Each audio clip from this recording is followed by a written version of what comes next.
ಅಪ್ಪ ನೀನ್ ಪಟಾಕಿ ಹೊಡಿಯೋಕೆ ಎಲ್ಲ ಸಿದ್ಧ ಮಾಡಿದ್ದಲ್ಲ, ಆದ್ರೆ ಪಟಾಕಿ ತರಕ್ ಯಾಕೆ ನನ್ನನ್ನು ಕರ್ಕೊಂಡೋಗಿಲ್ಲ?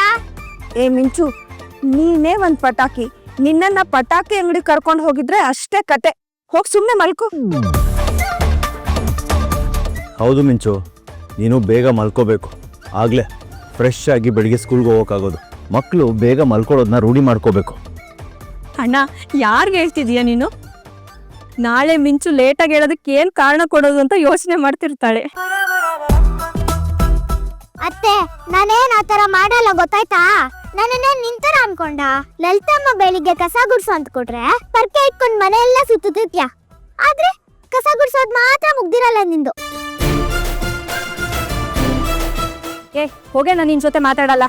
ಮಾತಾಡ್ಬೇಡ, ಇವಾಗ ನನ್ಗೆ ಹಾಸ್ಗೆ ಹಾಸು. ನಾನ್ ಬೇಗ ಹೋಗ್ಬಿಟ್ಟು ಮಲ್ಕೋಬೇಕು.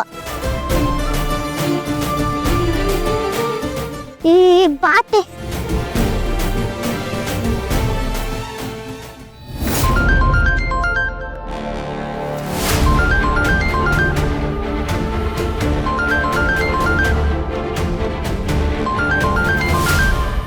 ಅಪ್ಪ, ಅಮ್ಮ ಅಂತ ಬರ್ತಿದೆ. ಅಮ್ಮ ಅಂದ್ರೆ ಲಲಿತಮ್ಮ ತಾನೆ? ಲಲಿತಮ್ಮ ಇಲ್ಲೇ ಇದ್ಕೊಂಡು ನಿನಗೆ ಫೋನೇ ಮಾಡ್ತಿಲ್ವಲ್ಲ?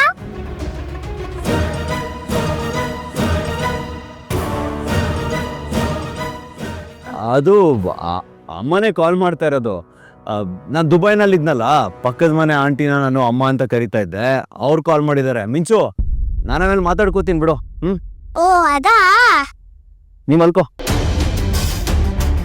ಅವ ಮಲ್ಕೋ. ಸರಿನಪ್ಪ.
ನನ್ನವಳು ನನ್ನವಳು,